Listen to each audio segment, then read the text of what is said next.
In this video, I want to show you how to use TensorFlow's built-in Bernoulli distribution.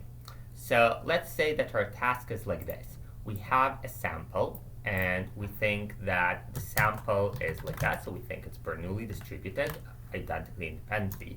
So essentially, we're saying sample I is Bernoulli theta for every I, right? And they're all independent.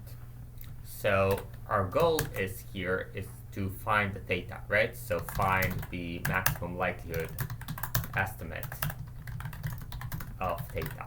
So what does it mean to find the maximum likelihood estimate? Well, what you need to do is you need to maximize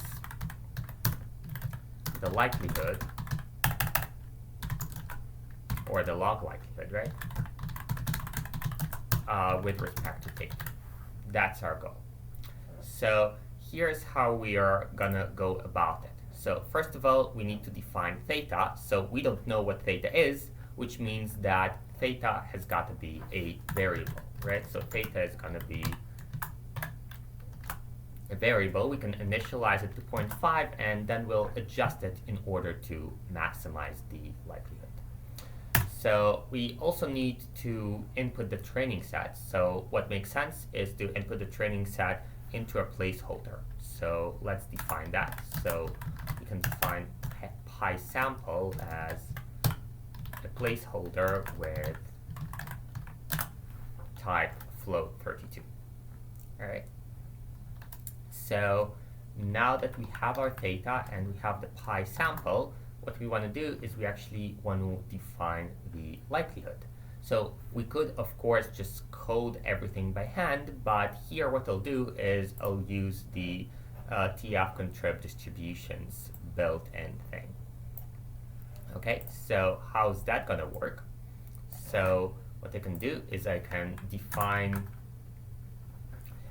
a pi, so that's going to be a distribution object, and it's going to have the parameter theta. So here we'll say p, which means the probability, is equal to theta. So it's important to say p equals to theta, because if you just say theta, then theta is the logit rather than the probability, which is fine, except you won't interpret it correctly later on. So we'll say p is equal to theta. At this point, we are ready to actually define the likelihood. So how can you compute the likelihood? Well, if you have this Bernoulli object, what you can do is you can say pi dot log prob. And here you can plug in whatever you want. For example, you can plug in pi sample.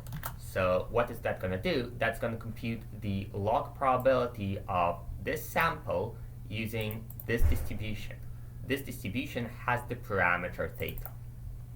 So, okay, so let's define that as our log likelihood.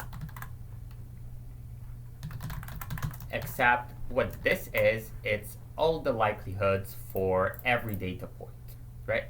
So actually in project 4, this is what you want, but what we want here is we actually want the sum, right? So this is what we'll do. So we'll say reduce sum of those guys. So now the log likelihood is a single number. Note that this is not what you want for project 4. Okay, but here what we did is we computed the likelihood of this data point, this data point, this data point, and so on. So this was a tensor that contains all of those likelihoods using p equals theta, whatever theta happens to be right now. And what we did now is we added them all up. So now this tensor it's just of size 1 by 1, and it corresponds to the log likelihood. Okay, so now that we have the log likelihood, what do we need to do? Well, we need to maximize it, right? How to do it? Well, the usual way. So what we'll do is we'll define an optimizer, like so. So we'll just use gradient descent, and we'll plug in some alpha. So let's say 1 times 10 to the negative 3. And now we can define our train op. So the train op is going to be minimize, and now, well, we don't want to minimize the log likelihood, we want to maximize it, so we'll just multiply it by -1 so that we are maximizing it instead of minimizing it. So, okay, at this point, everything's done. So when we run train up, what happens? Well, what happens is the variable theta, so theta is the only variable here, that's going to get adjusted so as to minimize this thing, which means that what you'll be doing is you'll be maximizing this thing. All right. So, okay. So now we can start. So we'll just repeatedly we'll repeatedly evaluate train up, right? So we'll say for I in range, let's say 10, so we don't really need a lot of steps here. We'll run train up by plugging in PySample, so by plugging in the sample into PySample, right? So PySample is going to be sample like that. And now it makes sense to maybe just show what the log likelihood is currently, just to make sure that it's increasing because we're evaluating train up, right? So that's going to be like that. By the way, I'm recording a video, not talking to myself. Oh, and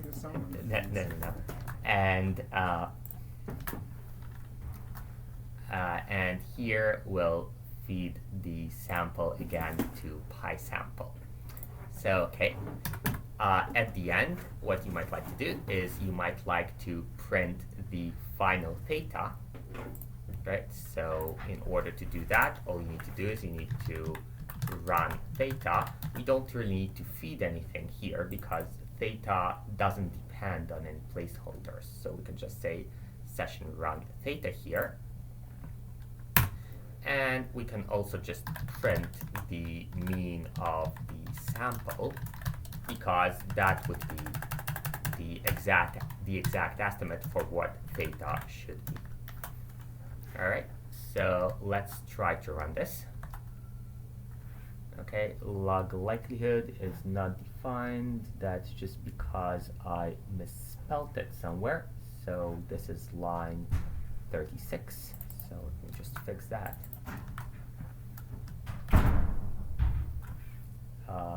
And here, so as you see, this was improving. So here we have a little bit of a problem on line 48. So this wasn't the theta, of course, this was the sample. So let's run this again. And here this did not get printed, so let's print it. And as you can see, so the exact estimate for theta is 0.7, and what we came up with is almost 0.7, so 0.699501, so close enough, although obviously if we increase the number of iterations, we'll probably get closer. Yeah, there we are. So this is 0.7, this is 0.7, and as you can see, the log likelihood, at first it was growing, so from -64 to about -61, and then it stabilized. So how did we use tf.contrib.distributions? Well, so what we did is here we plugged in this case it's a variable, but it could be any tensor at all, and in fact in project 4 it would be a tensor that you compute before, right? So we plugged it in here, and then we optimized it, right? And this is kind of the kind of thing that we're doing in project 4 as well.